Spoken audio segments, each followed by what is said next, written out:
Microsoft certainly has Xbox on the right track. Obviously, things are kind of going their way right now. Does that mean things will always go their way? I don't really know. Hopefully, they can do well this holiday and sell a lot of Xboxes. Now, while I don't put a lot of stock in sales being the main contributing factor of what makes a console successful or not, when it comes to Microsoft, obviously, they have a multi-pronged approach where, it's console, it's cloud, it's PC, it's all that kind of stuff. Even sprinkled in with a little bit of third-party games that they create themselves. So with that being said, when people talk about Xbox, they talk about usually one or two things. Obviously, the whole Xbox has no games. That narrative is gone out the door. Goodbye. See you later. And then also, obviously, people think that Microsoft, is somehow hurting the industry with Game Pass, which I never really understood that negative stigma, especially since Microsoft doesn't force anybody to sign up for Game Pass or anything like that. It's just certainly something that they kind of handle themselves. Now, Xbox has gotten a ton of really good announcements lately. This one, I think, really kind of maybe helps us understand what's going on. We know that the Xbox Series X is great. I did a video not too long ago about the Xbox Series S, how it's kind of the unsung hero of the generation. A lot of people maybe owe that platform a bit of a apology because the Series S is a little beast in its own right, and I think that's pretty cool when you think about it. Now, does that mean that everybody should go get the Series S? No. For me, I think I'm a hardcore gamer, so like each generation, I can remember with the 360 generation, man, I went out and bought a plasma screen TV, right? I wanted to experience the best of what that could do, and I was not disappointed because it really was an upgrade to, the old standard def stuff. At a particular point, I went and I bought a 4K TV. I think it was when the Xbox One S came out.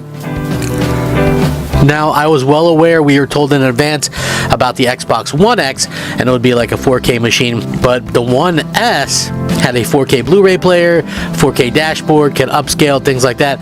So that was a good start as far as I was concerned to 4K gaming. Now, the Series S gets a lot of hate.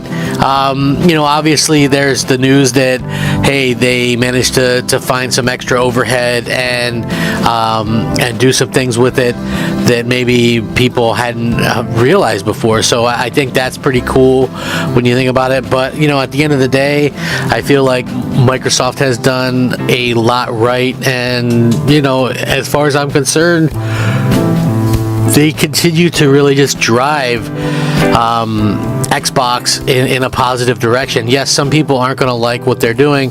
That's always how it is. But according to this developer, another one, he talks about it, how it's different beast to offer, but obviously it's still something that they can do. There's numerous developers that have come out and said that they've struggled somewhat with developing for the Series S, Microsoft's less powerful current-gen console. The latest of these is a Mortals of Avium developer, Ascendant Studios. Have you ever noticed that the studios that have the most problems are the smaller ones? I'm not trying to knock these because I know that there's bigger studios, smaller studios, and everything in between, but it's always the ones that don't really have enough manpower. I mean, it kind of is what it is at this point. But the CEO discussed the topic on a recent Xbox podcast when asked about the Series S and the impact it had in development for something like their game. Brett Robbins had this to say, and I quote, "The S is a challenging thing for developers, no question about it. You have memory constraints that are hard, and you have to unfortunately strip out some detail in order to really get a good experience.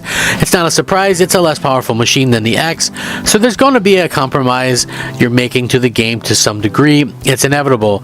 Especially as we were finishing the game, there was a lot of work to make sure that it was a good experience on the S and that it looked good. You're just dealing with a very different beast than the PlayStation 5, the Series X, or a high-end PC. So obviously, Immortals of Avium was a pretty demanding game. even for higher end consoles. So it's not surprising to hear that the team had to make some cutbacks on the Series S. This is an Unreal Engine 5 game to its core. Furthermore, Robin said there's a good chance that Immortals of Avium will crop out a subscription service maybe sooner rather than later. Of course, the title is published by EA, so eventually it'll be a part of Xbox Game Pass Ultimate thanks to EA Play. But again, just for me anyway, when you look at this and when you look at the way that people kind of look at the Xbox Series S, I think what we're seeing is that these developers are starting to get a much better hold on what's going on with these platforms. And, you know, again, how many people were able to kind of dive into a generation thanks to the Series S? And I know people kind of want to like jump on that or hate on that or whatever, but I got to be honest, man, all the kids in my house have a Series S. There's no way we could have got them Series X's or PS5s, man. Those, you know, $550 a piece. You know, you're talking thousands of dollars. And so, again, I think having the S is a fantastic option. When you see developers actually go out there and put in the work, I think it really kind of makes things that much easier to kind of enjoy and sit back and kind of enjoy. I have a Series S as well. You know, my main is my Series X, but the Series S is, you know, like the little engine that could. It honestly, it just does such a wonderful thing.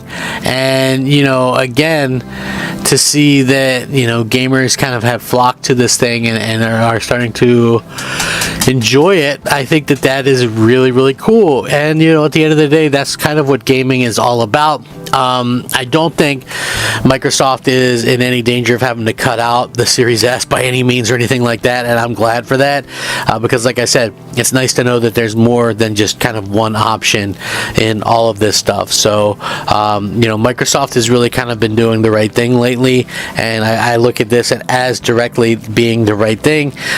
Does that mean that they'll always be doing the right thing? Listen, I don't know. I think it's up to the fans in a way to keep a lot of these things kind of honest. And, you know, again, I think that's where sort of the key instances really kind of come from. And, you know, is that going to be something that we're going to be able to kind of see in the future with how Xbox does or whatever? Like, I don't really know, but hopefully Microsoft does a really good job of attracting people in the future and has an eclectic group of, you know, games and things like that to play, obviously Game Pass being there.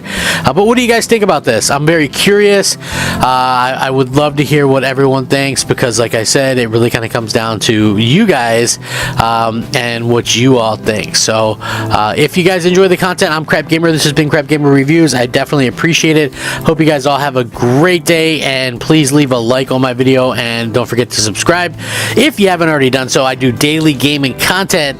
Would just be much appreciated. Thank you so much. Rack 'em up, fact 'em up, Crap Gamer 'em up. So have a great day. Peace.